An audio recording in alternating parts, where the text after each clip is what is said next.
સર્વે વૈષ્ણવને જય શ્રી ગોપાલ. પુષ્ટિ સંહિતા ગ્રંથ ભાગ 1 પાના નંબર 305 પરનો પ્રસંગ છે. શ્રી ગોપાલ લાલે પ્રથમ વલ્લભ કુળને પોતાના સ્વરૂપનું જ્ઞાન કરાવ્યું. બોલ શ્રી ગોપાલ લાલ કી જય.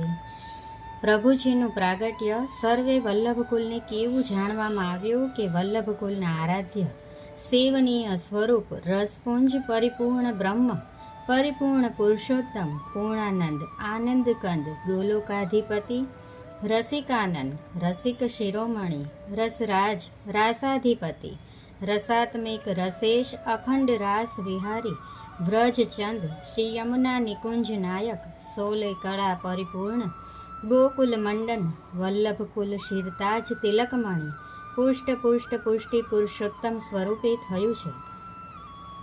એ આપશ્રીનું પ્રાગટ્ય થતાની સાથે જ સર્વ વલ્લભકુલ પરિવારને સિદ્ધ કરી બતાવ્યું, જેથી સમગ્ર વલ્લભકુલ પરિવાર હર્ષાનંદ અને ઉલ્લાસમાં આવી ગયા હતા.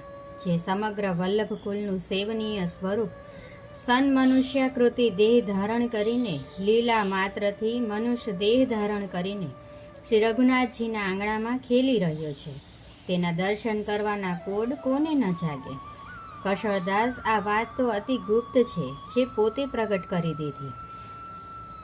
આપશ્રીનું પ્રાગટ્ય થતાની સાથે જ શ્રી વિઠ્ઠલનાથજી એટલે કે શ્રી ગુસાઈજી તથા તેમના લાલ તેમજ તેમના અંગીકૃત સેવકોને અનેક પ્રકારે બાલ લીલાના દિવ્ય અલૌકિક ચરિત્રો દ્વારા આપના સ્વરૂપની સ્વરૂપનિષ્ઠા કરાવી હતી. તેથી આપના સ્વરૂપ વિશે સર્વેને અત્યંત આસક્તિ રહેતી અને આપની બાલચેષ્ટાના દિવ્ય ચરિત્રોના દર્શન કરવા માટે ગુસાઈજી સહિત સેવકો પણ રઘુનાથજીના મંદિરે નિત્ય પાસે રહેતા. સ્વકીય જનોના ભાવને પોષવા માટે સ્વરૂપ નિષ્ઠા કરાવવી એ જ પૂરણ પુરુષોત્તમના સ્વરૂપની અધિકતા છે, જે કોઈ ગ્રંથ દ્વારા કે વેદવાણી દ્વારા જાણી શકાય નહીં. તે પોતે જે અશેષ કૃપાનું દાન કરીને પોતાનું સ્વરૂપ પોતે જ પ્રગટ કરે છે. એટલે આપનું પ્રાગટ્ય સ્વમનો અભિલષિત સર્વતંત્ર સ્વતંત્ર જ છે, તે સિદ્ધ કરી બતાવ્યું. બાલચેષ્ટા દ્વારા પોતાના પ્રમેય સ્વરૂપનું જ્ઞાન સર્વને પ્રમાણ સાથે કરાવ્યો, જેથી વલ્લભકુલ પરિવાર સદાય ફૂલી રહ્યો હતો. તે કુલ પણ પુરુષોત્તમનો જ છે, કેમ ન ફૂલી રહે. પાંચા બાભાએ કહ્યું કે કશળદાસ થોડું સંક્ષેપે વર્ણન પ્રથમ તમને કહી સંભળાવ્યું, પછી બાલ લીલાના કાવ્યથી આરંભ થાય, જેથી અધિક જાણ પડે. શ્રી રઘુનાથજીએ અલૌકિક મંગલમય પ્રાગટ્યોત્સવ મનાવ્યો હતો.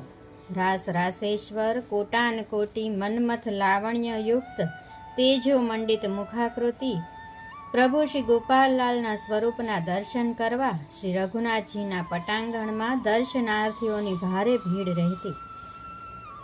આપ શ્રીનો દિવસે દિવસે અધિક પ્રતાપ વધતો જાય છે, તે જાણીને રસિક ભક્તો અતિશય સુખને પ્રાપ્ત કરી પુલકિત થઈ જશનું વર્ણન કરે છે અને પોતાના મનમાન્યા મનોરથ પૂર્ણ કરે છે. પ્રભુજીની અલૌકિક બાલ લીલાની વાત સમગ્ર બ્રજમાં પ્રસરતા ગોકુલવાસીઓ અને રસિક ભાવિકજનો પ્રભુશ્રીના મુખારવિંદના દર્શનાર્થે ફૂટરા મંદિરે શ્રી રઘુનાથજીના ગૃહે આવતા અને અવનવી દિવ્ય લીલાનો અનુભવ પ્રાપ્ત કરી રસમગ્ન બની જતા. શ્રી ગોપાલલાલની રસરૂપ લીલાની વાત સાંભળી વલ્લભકુલ પરિવાર અતિ પ્રસન્ન થતો.